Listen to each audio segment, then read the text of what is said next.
2 taon? Bukas na umagang flight ko. Naalala ko nung sinabi sa akin ni Chin na pupunta na siyang Paris. Ang sabi mo pa nga nun sa akin, ipaalam ko kay Chin ang damdamin ko. Bakit di mo gawin? Papabayaan mo bang umalis si Ase? Gusto ko lang malaman mo, nang gabing yun, walang nangyari sa amin ni Sansay. Naniniwala ako na ikaw talaga ang mahal niya. Ayoko na pumunta ng New York! Ikaw ang may gustong pumunta ng New York, walang pumilit sa'yo kaya magdusa ka dyan. Ibang klase talaga si Ase. Kung di pa nag-text si Cheche, hindi natin malalamang nandito na siya. Palagay ko, pinuntahan niya yung pinaka-importanting tao sa buhay niya. Akala ko nasa New York ka. Oo nga. Pero bumalik ako kagad. Akala ko 2 taong ka doon. 2 araw pa lang, hindi ba? Ang napakagaling mong ama. Nangutang ng 1 milyon. At tinaya niya sa loto, pero hindi naman siya nanalo. Pwede ba akong umutang? Wala lang ako ibang matakbuhan. Sige, pautangin kita. May magagawa ka para di ka na magbayad. Hindi mo na ako sisingilin? At anong kapalit? 1 o'clock, Sabado, dun sa may kanto nyo. Doon ko na lang sasabihin sa'yo. Ano kaya ipapagawa ni Dawinze para mabayaran ko itong 1 milyon?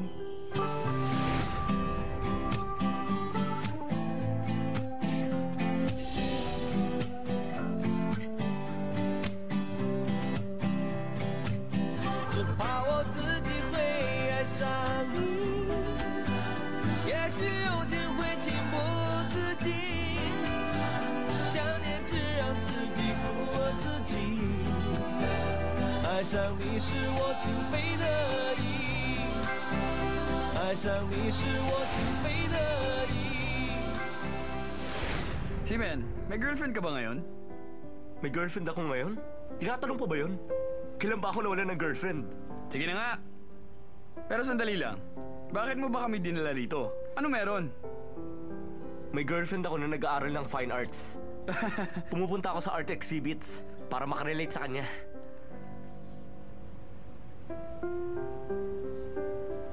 Tataka ako kay Asi. Himala, pumayag siyang pumunta sa ganitong klaseng lugar. Ase, bakit mukhang masaya ka ngayon? Hindi ka ba naboboard dito? Bakit ako mabobore? Ako ang tao may size. Sense pala. Gusto ko ang ganitong klaseng lugar. Buti alam mo na ibig sabihin ng sense. Nag-aaral ako ngayon para naman tumaas ang English able ko. Baka English ability. Natuto nga ng English, humihina naman sa Chinese. Pwede ba wag niyo akong pakialaman? Le, ano ibig sabihin yan? Nagsiselos ka ba? Ano nagsiselos? Ba't mo nasabi yun? Ano ba nangyayari sa'yo? Di niyo naiintindihan. Sabado kasi bukas, kaya masayang-masaya ako.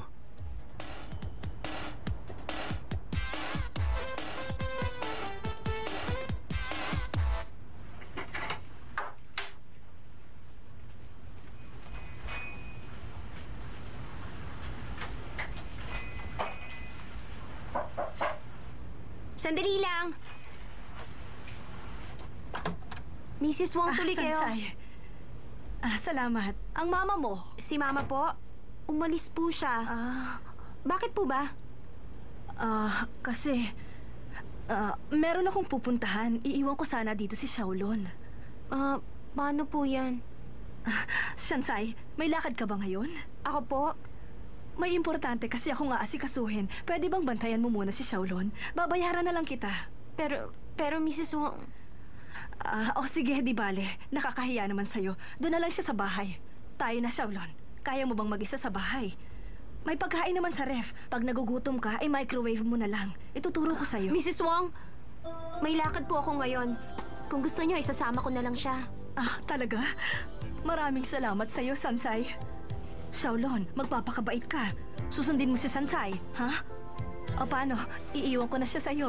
Ako na pong bahala.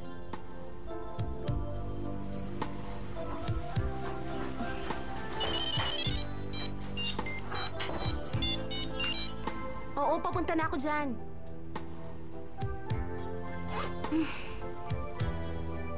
Paano ba to? Bahala na nga. Liga na. Sorry late ako. Ang bagal mo kasi.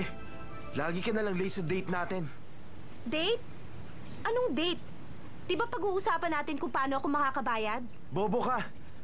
Para makabayad ka, kailangan samahan mo ko buong araw. Ano ka mo? Pakiulit nga. Lagot! Nagtatrabaho ka pala bilang escort. Isusumbong kita.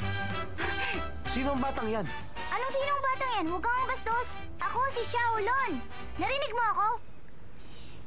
Anak siya ng kapitbahay namin. Nagtatrabaho kasi ang mama ko bilang babysitter. Kaya lang, may importante siyang pinuntahan ngayon. Kaya ako munang nagbabantay sa batang yan. Ano ba namang klaseng date ito? May kasama pang bata. Sanchay, madaling magalit ang matandang yan. Hindi ko siya makakasundo. Matanda? Sino sinasabi mo matanda? Ako ba tinutukoy mo? Gusto mong patulang kita? Bakit mo ako sinisigawan? Bakit sino na sumisigaw? Huminahon nga ako yung dalawa. Tumahimik ka!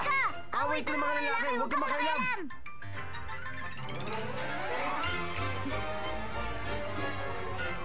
Paano na ngayon yan?